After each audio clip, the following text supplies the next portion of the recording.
All right, hey everybody.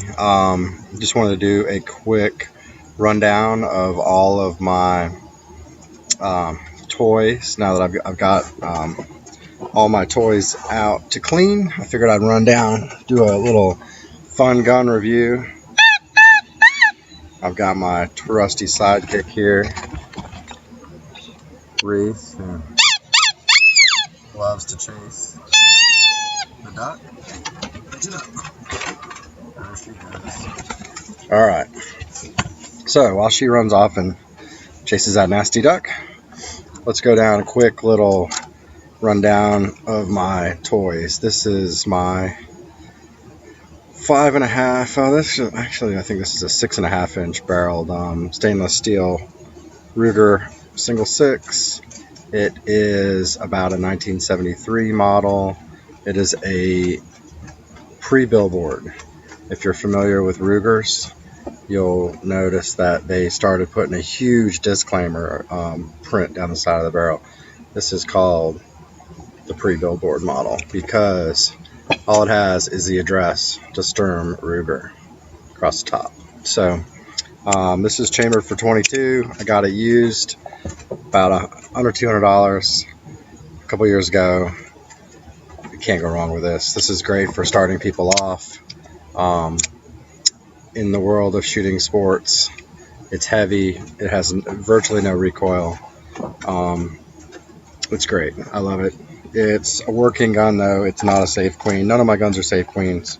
So if you are a collector that keeps your gear pristine, this review isn't going to be for you. The next one, which also happens to be a Ruger, another under $200 find. This is about a 76 single six, or security six, Ruger security 6, 4-inch barrel. It's got the Pachmayr presentation grips on it.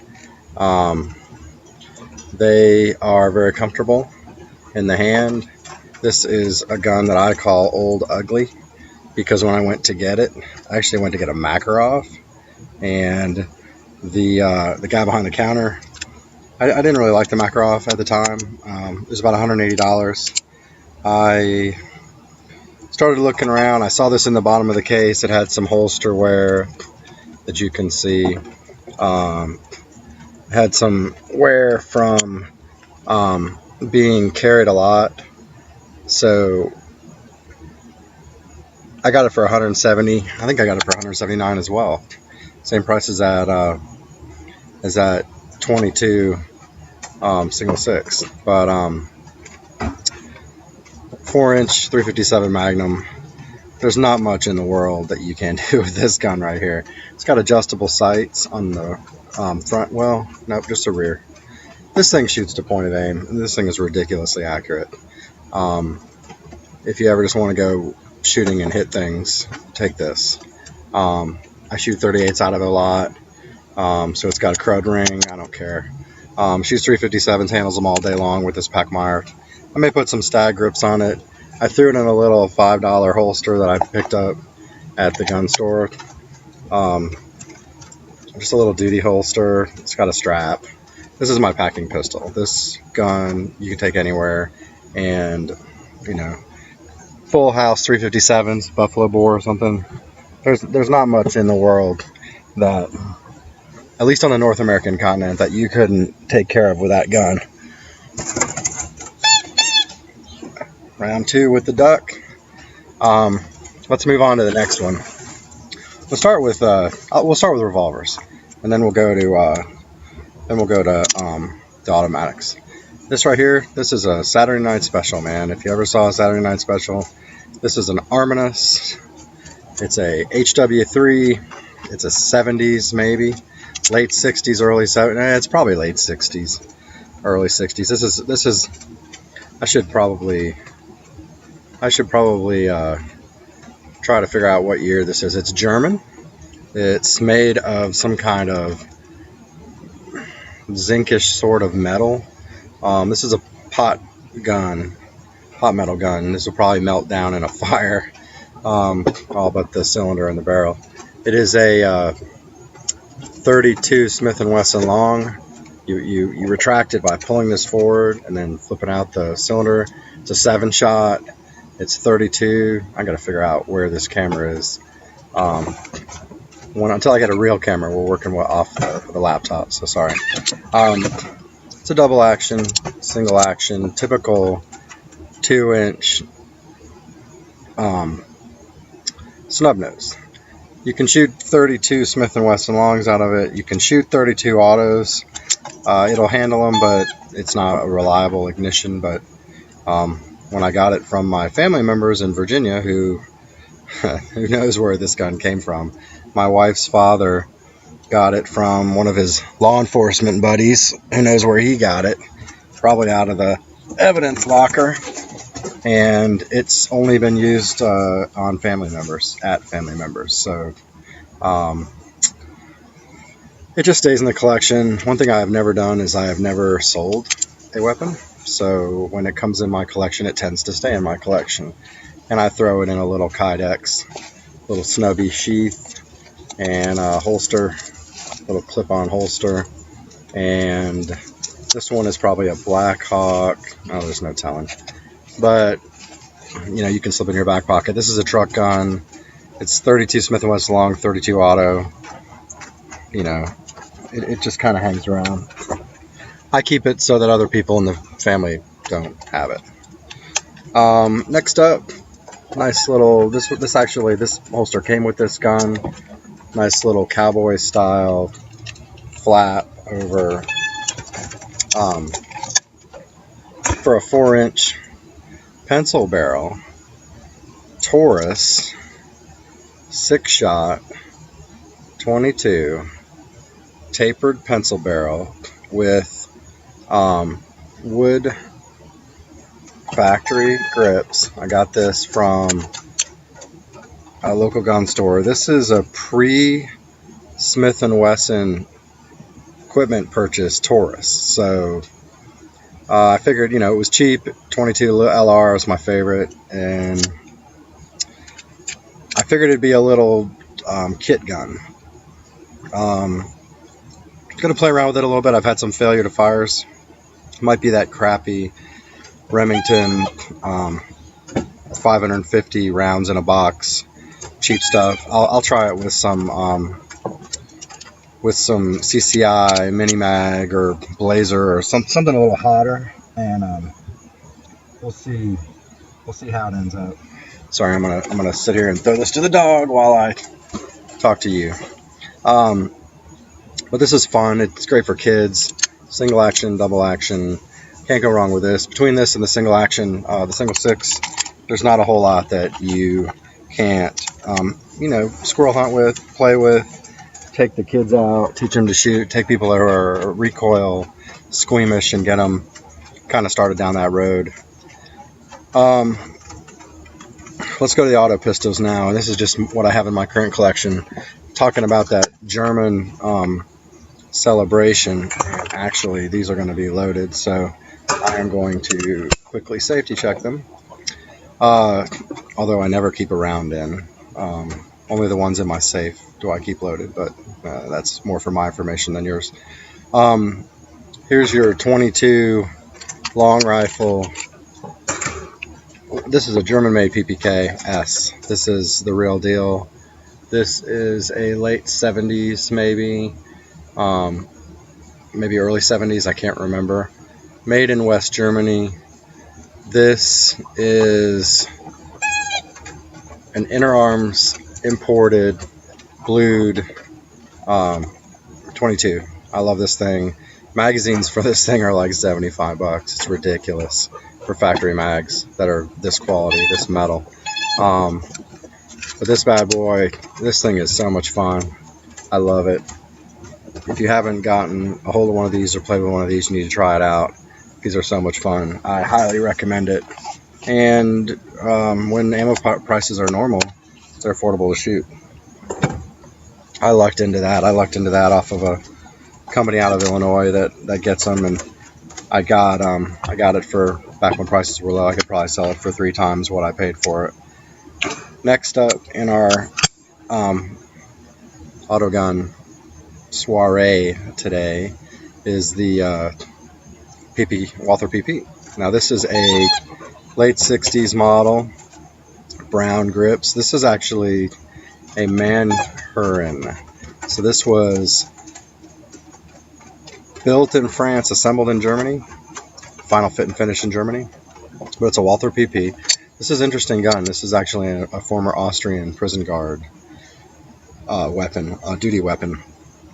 It's got, I don't know if you can see this, it's got gold, inlaid gold, so which is kind of neat.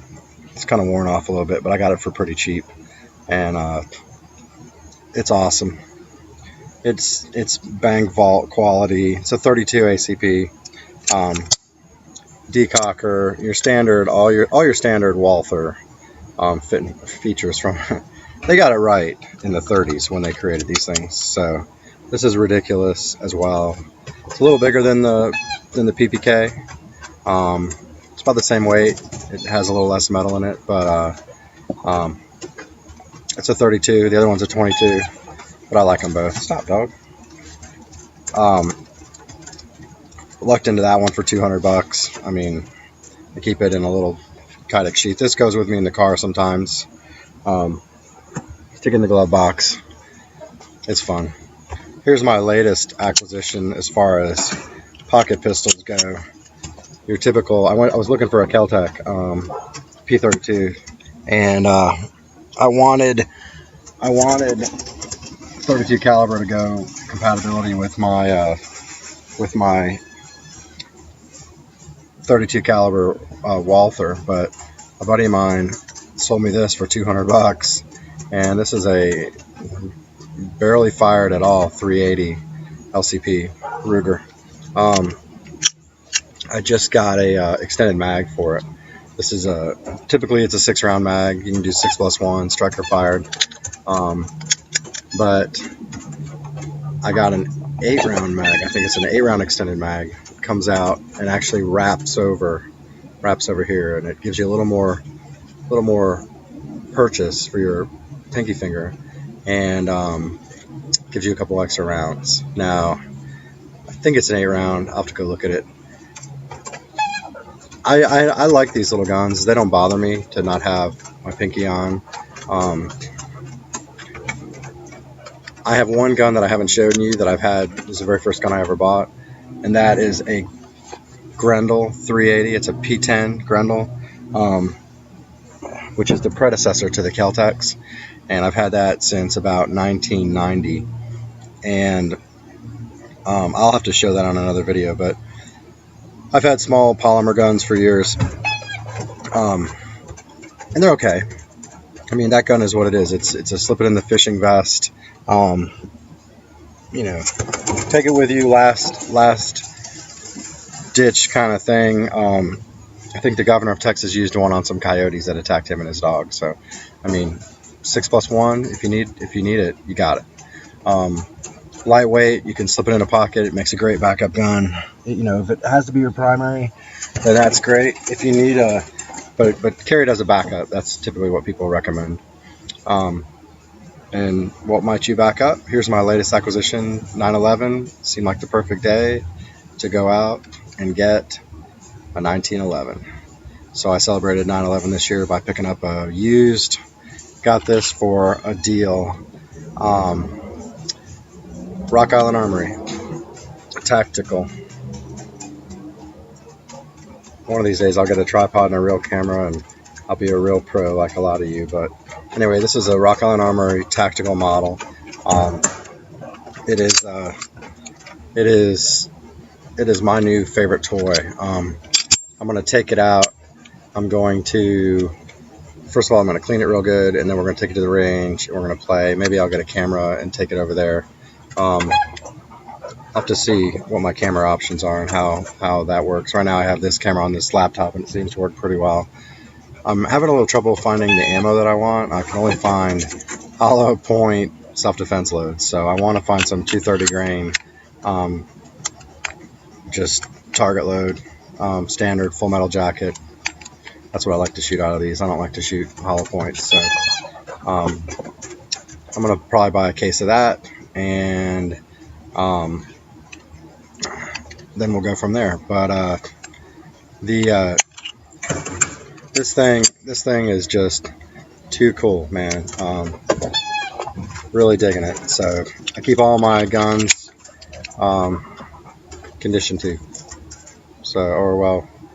condition 3, which is, I keep a hammer down, no rounded.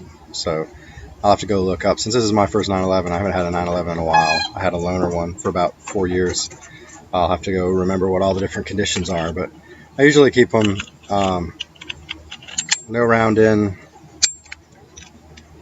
magazine loaded, so you can rack it, Israeli style, I guess, safety off.